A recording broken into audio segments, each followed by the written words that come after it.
তুমি কেমন হে মুসলমান, কেমন তোমার ঈমান? তুমি কেমন মুসলমান, তোমার কেমন হে ঈমান? সারা মুখে দিয়ে বলো আমি পাক্কা মুসলমান। তুমি কেমন ছেলে, কেমন ঘরের ছেলে, কেমন মুসলিম, কেমন মুসলমান? সারা মুখে দিয়ে আবার বলো তুমি আমি পাক্কা মুসলমান।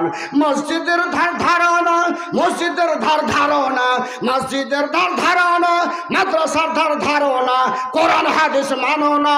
নামাজিদের বলো আবার, নামাজিদের বলো আবার আমরা পাক্কা মুসলমান। তুই কেমন ভাবে বলো তুমি আমি পাক্কা মুসলমান? তুমি পাক্কা বেঈমান, তুমি পাক্কা বেঈমান। চিটিংবাজ, বেহুদারা, আজ নামাজও পড়ে না, কোরআনের ধার ধরে না, মাদ্রাসা বুঝে না, আলেম ওলামা বুঝে না, দাড়ির কি মর্যাদা তা বুঝে না, টুপির কি মর্যাদা তা বুঝে না। আর ওই সব লোকগুলা এমনভাবে দোকানে গিয়ে চ্যালেঞ্জ মারে রে বন্ধু, ওদের পার্শ্বে টিকাও যায় না, টিকা যায় না। যে আল্লাহ রাব্বুল আলামিন একটা কথার উপরে অত বড় তার শাস্তি দিয়ে দিলেন, আর তুমি এত বড় বেঈমান যে তুমি শরাব পান করো, তুমি জর্দা খাও, তুমি হুক্কা খাও, তুমি মাদ্রাসা মানো না, কোরআন মানো না, হাদিস মানো না, কিছুই মানো না। আবার তুমি যদি বলো আমি পাক্কা ঈমানদার, তাহলে তোমার মতন বড় বেঈমানদার আর কেউ হতে পারে? যে আল্লাহ রাব্বুল আলামিন কোরআনের ভিতরে বলছেন, হে পৃথিবীর মানুষ তোমরা শোনো, তোমরা শোনো, আমি আল্লাহ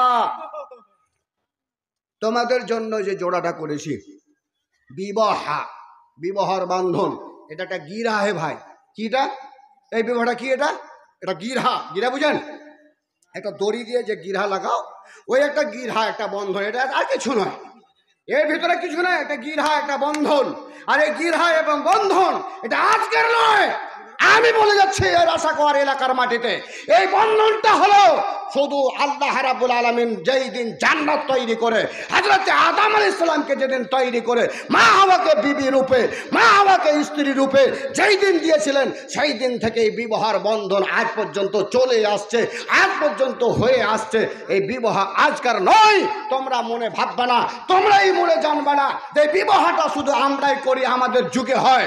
আমরা বেঈমানি করে হোক, আমরা ডাকাতি করে হোক, আমরা চুরি করে হোক, ওই বদমাশ, ওই বদমাশ, ওই ডাকু, ওই চোর, যারা গরিবের ওপরে ছুরি চালিয়ে, ওই গরিবের ওপরে ওই চাকু চালিয়ে ওই গরিবের ওপরে এমনভাবে জুলুম করে, জুলুম করার পরে যে গরিব লোকগুলোকে কাঁদায়, ওই চোরটাকে বলছি, ওই ডাকুকে বলছি। হযরতে আদম আলাইহিস সালাম যখন হযরতে হাওয়াকে বিবি রূপে দিয়েছিলেন, ওই সময় বিবি রূপে দেওয়াতে হযরতে আদমকে দেওয়ার পরে আল্লাহ রাব্বুল আলামিন আদমকে বলেননি তোমার হাওয়ার কাছ থেকে 5 লাখ টাকা দাও, তোমার হাওয়ার কাছ থেকে 2 টাকা নাও, তোমার হাওয়ার কাছ থেকে 2টো পোশাক নাও, এই কথা কোনোদিন বলেননি। আল্লাহ রাব্বুল আলামিন তাকে বিবি রূপে দিয়ে দিলেন। এটা বিবি হলো, বিবি হওয়াতে হযরতে আদম শান্তি পেয়ে গেলেন। এই কথাই তোমাকে আজ বলে যাচ্ছে, শোনো, তুমি যখন 20 বছরের হও তখন কুটকুটিয়ে বেড়াও, তোমার মন তখন আর ভালো থাকে না, তুমি বাপকে তুমি বাপ মনে করো না, তুমি মাকে মা মনে করো না, তুমি গ্রামবাসীর লোককে গ্রামবাসী মনে করো না, তুমি পাগল কুকুরের মতো তুমি দৌড়িয়ে বেড়াও। যতক্ষণ পর্যন্ত তোমার বিবি না হয় ততক্ষণ পর্যন্ত ইয়ার বেটিকে তুমি টিটকারি মারো, ওর বেটিকে তুমি টিটকারি মারো, ওখানে তুমি মোবাইলের হংকার মারো, ওখানে তুমি মোবাইলের সিটি মারো, তোমার মন মেজাজই ভালো থাকে না। তোমাকে বলছি, এই যুবক, তোমাকে বলছি, তোমাকে লজ্জা লাগে না যে তুমি ভিড়িয়ে বেড়াইছো? তোমার জড়ি না হলে হয় না, তোমার মনটা পাগল হয়ে থাকছে, তুমি আরো ওর বেটিকে তুমি কি কথা বলা বলি করছো, কোথায় গিয়ে তুমি পালিয়ে যাচ্ছ, এত বড় তোমার জ্বালা। সেই জ্বালাটা মিটাবার কারণে তুমি মেয়েটাকে না নিয়ে তুমি চোরের মতো, তুমি ডাকুর মতো তুমি শ্বশুরটাকে এত বড় মানে অন্যায় করো, শ্বশুরের ওপরে এত বড় জুলুম করো যে তার কাছ থেকে লক্ষ লক্ষ টাকা নিয়ে তাকে কাঁদিয়ে মারো। এই যুবক, আল্লাহ রাব্বুল আলামিন বলছে, শোনো, আমি আল্লাহ রসুলকে বলছি, এ আমার নবী, ওয়ালাকাদ আরসালনা রাসূলাম মিন ক্বাবলিহি, হে নবী মুহাম্মদ, আপনার পূর্বে যত নবী এসেছিলেন, যত পয়গম্বর এসেছিলেন, যত নবী এসেছিলেন, সমস্ত নবীকে আমি আল্লাহ আমি তাদের বিবি দিয়েছিলাম, আমি তাদের বাল বাচ্চা দিয়েছিলাম। হে নবী মুহাম্মদ, আপনাকেও বিবি দিয়েছি, আপনাকেও বাল বাচ্চা দিয়েছি, আপনাকে 9টা বিবি দিয়েছি। ওরাকে আমি দিয়েছিলাম হয়তো 1টা 2টা, কিন্তু আপনাকে 9টা বিবি দিয়েছি। আপনাকে বেটাও দিয়েছি, আপনাকে বেটিও দিয়েছি। আল্লাহু আকবার। গাজব জান, আপনি তাজ্জব করুন। আল্লাহর নবী জনাবে মুহাম্মদ রাসূলুল্লাহ সাল্লাল্লাহু আলাইহি ওয়াসাল্লাম বলেন, মান আলা জারিয়াতাইন, মান আলা জারিয়াতাইন। আর যারা হয়তো দুটো মেয়েকে লালন পালন করে, দুটো মেয়েকে পালা পোষা করে, ওই মেয়ে দুটার বাপ বলছে আনা ওয়াহুয়া ইয়াদখুলুনাল জান্নাতা, আমি তার ওই মেয়ের বাবা, আমরা দুইজন জান্নাতের ভিতরে থাকবো। ও আসরা বিসাবাবা। আল্লাহ রাসূল সাল্লাল্লাহু আলাইহি ওয়াসাল্লাম এই আঙ্গুল দুটোকে এক জায়গাতে করে দেখাইলেন, এ দেখ, এ দেখ। আর নবী বলছেন, দেখ ওই মেয়ের বাপ। কোন মেয়ের বাপ? যেই মেয়ে দুটো পেয়ে ওর মনটা একবারে শান্তি হয়ে আছে, ওই মেয়ের বাপ ওই মেয়ে দুটাকে পেয়ে তার মনটা একেবারে ফুলে আছে। আমার মেয়ে হয়েছে, তার গৌরব যে আল্লাহ রাসূলের মেয়ে ছিল, আমারও মেয়ে হয়েছে, ওর মন ভরে আছে। ওই মেয়েটাকে লালন পালন করলো, লালন পালন করার পরে আবার মেয়ে দুটার যেখানে হয়তো ভালো জায়গা হলো, সেখানে তার বিবাহ করিয়ে দিল, কিংবা ছোটবেলাতেই মরে গেল। আল্লাহ রাসূল সাল্লাল্লাহু আলাইহি ওয়াসাল্লাম বলেন, ওই মেয়ের বাবা, ওই মেয়ের মা, এরা দুইজন আমার সাথে জান্নাতের মধ্যে থাকবে। লোক দুটি দেখুন, এই যুবক, লোক দুটি দেখুন, এরকম হয়ে থাকবো আমরা, পাশাপাশি হয়ে থাকবো। আল্লাহর কসম বলছি, এ যুবক, আজ তোমরা মেয়ে পেয়ে, আজ তোমরা হয়তো স্ত্রী পেয়ে স্ত্রীর উপরে জুলুম, মেয়ে পেয়ে মেয়ের উপরে জুলুম, মহিলাদের উপরে জুলুম, এই জুলুমটা আনার কারণে আজ হয়তো মেয়েরা, হ্যাঁ যাচ্ছে, আজ হয়তো মেয়েরা এই দেশে থাকতে আবার জায়গা পাইছে না। মেয়েদের জায়গা মুরাদাবাদে, মেয়েদের জায়গা আজ হচ্ছে ইউপিতে, আজ হচ্ছে মেয়েদের জায়গা লখনৌতে, আজ হচ্ছে মেয়েদের জায়গা বিহারে। কোথায় কোথায় দূরে দূরে গরিবের মেয়েগুলোকে ফেলে দিতে হয় কেন? একমাত্র আপনাদের জুলুমের কারণে।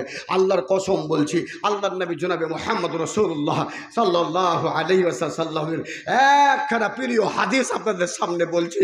এ যুবতীর দল, এ যুবকের দল, এ আমার ভাইয়েরা, এ আমার বন্ধুরা, আল্লাহর নবীর বেটি হযরতে ফাতেমা, লাডলি বেটি, প্যারি বেটি, মোহাব্বতের বেটি, প্রিয় বেটি, সম্মানী বেটি, ইজ্জতের বেটি, সেই বেটি হযরতে ফাতেমা ছোট বেটি। আল্লাহু আকবার। একবার জোরে বলেন আল্লাহু আকবার, জোরে আল্লাহু আকবার। ছোট বেটি হযরতে ফাতেমা। আল্লাহ রাসূল সাল্লাল্লাহু আলাইহি ওয়াসাল্লামের বাড়িতে যখন হযরত মা ফাতেমা রাদিয়াল্লাহু তাআলা যখন আসতেন, বাবা হে, এ বন্ধু, আজ কি, তখন কি যুগ ছিল, তখনকার লোকেরা কেমন ছিল, আজকার লোকেরা আমরা কেমন হয়েছি, তুমি কেমন পিতা হে, রাসূল কেমন পিতা ছিলেন, তুমি কেমন আজ বেটি হে, তুমি আজ কেমন ফাতেমা হে। তখনকার ফাতেমা কেমন ছিল, এখনকার ফাতেমা কেমন, এখনকার আব্বা কেমন। রাসূলুল্লাহ সাল্লাল্লাহু আলাইহি ওয়াসাল্লামের হাদিস থেকে প্রমাণ পাওয়া যায়। জনাবে মুহাম্মদ রাসূলুল্লাহ সাল্লাল্লাহু আলাইহি ওয়াসাল্লামের বাড়িতে হযরতে ফাতেমা রাদিয়াল্লাহু তাআলা আনহা যখন উপস্থিত হইতেন, আল্লাহর কসম বলছি, আল্লাহ রাসূল যেই জায়গাটাতে বসে থাকতেন, যেই সিংহাসনটাতে বসে থাকতেন, ওই সিংহাসনটাতে থেকে, ওই চেয়ারটা থেকে, ওই চারপাই থেকে, ওই চৌকি থেকে, ওই জায়গাটা থেকে দাঁড়িয়ে যেতেন মা ফাতেমা রাদিয়াল্লাহু তাআলা আনহাকে দেখে। আল্লাহু আকবার। মা ফাতেমাকে দেখে দাঁড়িয়ে যেতেন। দাঁড়িয়ে যাওয়ার পর আল্লাহু আকবার, হযরতে মা ফাতেমার সঙ্গে হাতে হাত মেলাইতেন। যেমন ভাবে মুসাফা করি রে বাবা, অমনি ভাবে মুসাফা করতেন, হাতে হাত মিলাইতেন। নবী আমার মা ফাতেমাকে ধরে, যুবকের দল, বেটি পেয়ে ঘৃণা মনে করো না, যুবকের দল, স্ত্রীরাকে এনে জুলুম করিও না। এ যুবক মা ফাতেমা রাদিয়াল্লাহু তাআলা আনহাকে ধরে আল্লাহর নবী ডান গালে, বাম গালে, আর আবার এই কপালে, এখানে চুম্বন দিতেন, আবার এখানে চুম্বন দিতেন, আবার কপালে চুম্বন দিতেন।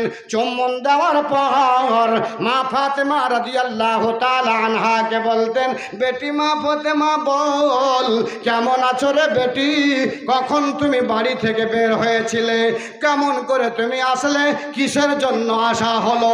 পরে এই খবরটা নিতেন রে যুবক। কিন্তু আমার নবী বেটিকে দেখে সঙ্গে সঙ্গে দাঁড় হয়ে যেতেন, সঙ্গে সঙ্গে যেই জায়গায় বসে থাকতেন আর বসে থাকতেন না, সঙ্গে সঙ্গে দাঁড় হয়ে গিয়ে নবীর বেটি হযরতে মা ফাতেমা রাদিয়াল্লাহু তাআলা আনহার সাথে হাতটা মিলাইতেন। যেমনি আব্বা অমনি বেটিরে যুবক, অমনি বেটিরে যুবতীর দল। যখন আল্লাহর নবী মা ফাতেমার বেটি মা ফাতেমার বাড়ি যেতেন, বেটির বাড়ি যখন যেতেন, আব্বাকে যখন দেখতেন, আব্বাকে দেখার সঙ্গে সঙ্গে মা ফাতেমা যেখানেই থাকতেন দাঁড় হয়ে যেতেন, আর টপ করে গিয়ে আব্বার হাতের সঙ্গে হাতটা মিলাইতেন।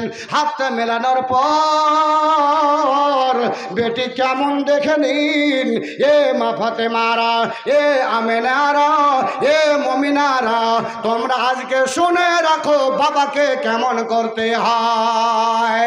মা ফাতেমা আব্বুকে জড়িয়ে ধরতেন যুবক, আব্বুকে জড়িয়ে ধরে ডান কালে চুম্বন দিতেন, বাম কালে চুম্বন দিতেন, সিন কপালটাতে চুম্বন দিতেন, দিয়ে বলতেন আব্বা কেমন আছো গো আব্বা জান, কেমন আছো গো আব্বা জান। আব্বা জানের খবর নিতেন, যেমনি আব্বা তেমনি বেটি। যেমন আব্বা ফাতেমাকে দেখে দাঁড় হয়ে যেতেন, আব্বাকে যখন দেখতেন বেটি দাঁড়িয়ে যেতেন। আজকার মানুষরা, আজকার যুবকরা, আজকার ভাইয়েরা বেটিকে দেখলে মুখটা ভারী করে নেয়। আব্বা যদি আসে বাড়িতে বেটিতে মুখটা ভারী করে নেয়। কিন্তু মা ফাতেমাকে দেখুন, আল্লাহর নবী জনাবে মুহাম্মদুর রাসূলুল্লাহ সাল্লাল্লাহু আলাইহি ওয়াসাল্লাম বাড়িতে গেলে প্রথমে আব্বার হাতে হাত মিলাইতেন।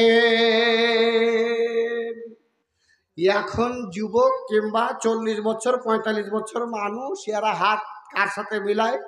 বললে বলবেন মাওলানা এগুলা বলতে এসছেন জি, যদি ভালো বিহাইন হয়। আসসালামু আলাইকুম, বিহাইন ভালো আছে, বিহাইনের সাথে হাত মিলে দিয়ে যাও। আহা, যেখানে গেলে পাপ, যেখানে গেলে গুনহায়ে কাবিরা, ওখানে মানুষ যে হাত মিলায়, বেটির সাথে হাত মিলালে আল্লাহু আকবার, আল্লাহর কসম বলছি নবীর সুন্নত পালন করা হবে, একটা নেকি আপনার আমলনামাতে লেখা হবে যখন বেটির সাথে হাত মিলিয়ে বেটিকে দুটো গালে দুটো চুম্বন দেবেন। আল্লাহু আকবার। যে ও ভাইরা, ও বন্ধুরা, আজকে আমি কি করছি আর আপনি কি করেন? জি আল্লাহু আকবার। আজ এ যুবক ভাই, বেটির বিয়ে দিতে গিয়ে বাপকে ফকির সাজতে হয়, বেটির বিবাহ দিতে গিয়ে বেটির বাপকে ফকির সাজতে হয়।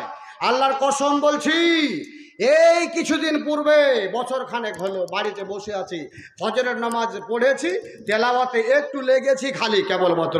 একজন লোক, সে মালদা রতুয়া থানা, একজন লোক আমার বাড়িতে সকাল সকাল ফজরের নামাজ পড়ে হাজির। আসসালামু আলাইকুম ভাই, বাড়িতে আছেন? ভাই বাড়িতে আসেন। আল্লাহু আকবার। আমি মানব হইয়া জন্মাল বিয়া, আমি সমাজের করিলাম কি রে, আমি মানব হইয়া জন্মাল বিয়া, আমি সমাজের করিলাম কি রে।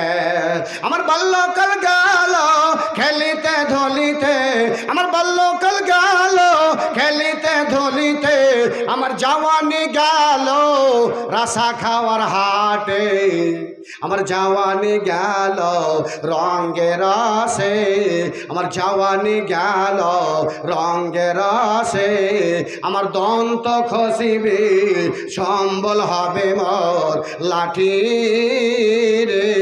আমি মানব হইয়া জন্মল ভিয়া, আমি সমাজের করিলাম কি রে, আমি মানব হইয়া জন্মল ভিয়া, আমি মসজিদের করিলাম কি রে, আমি মানব হইয়া জন্মল ভিয়া, আমি মাদ্রাসার করিলাম কি রে।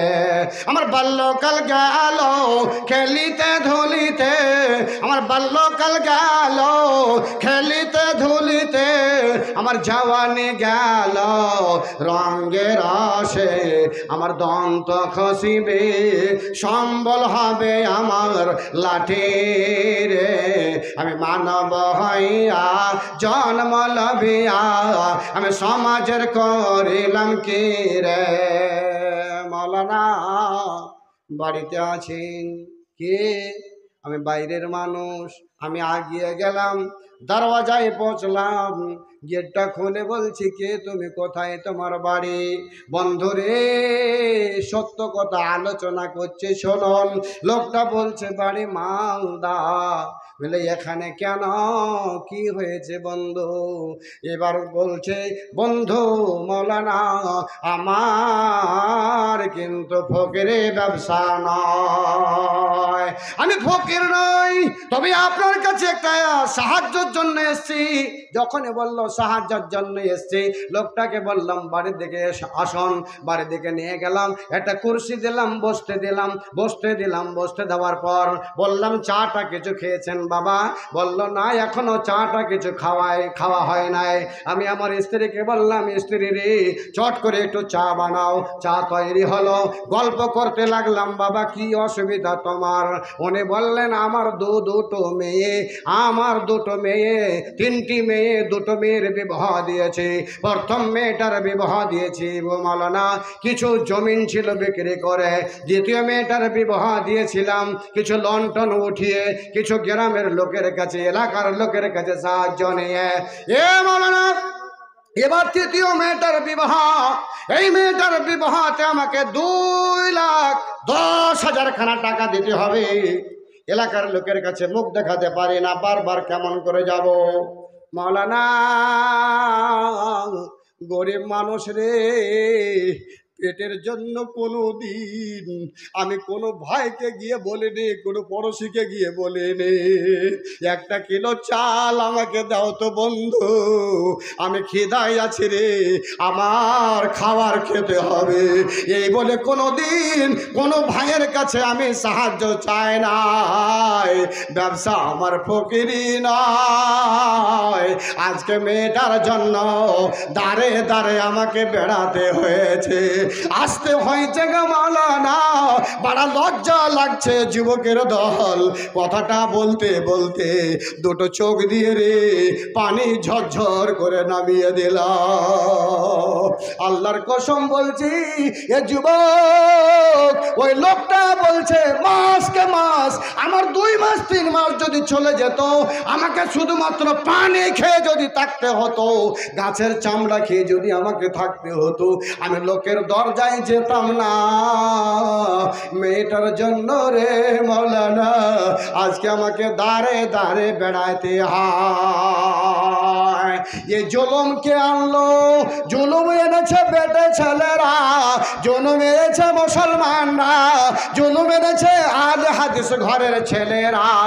যুবক রে হাতে ধরে বলছি বন্ধু, এটা যুবকের দ্বারাই সম্ভব।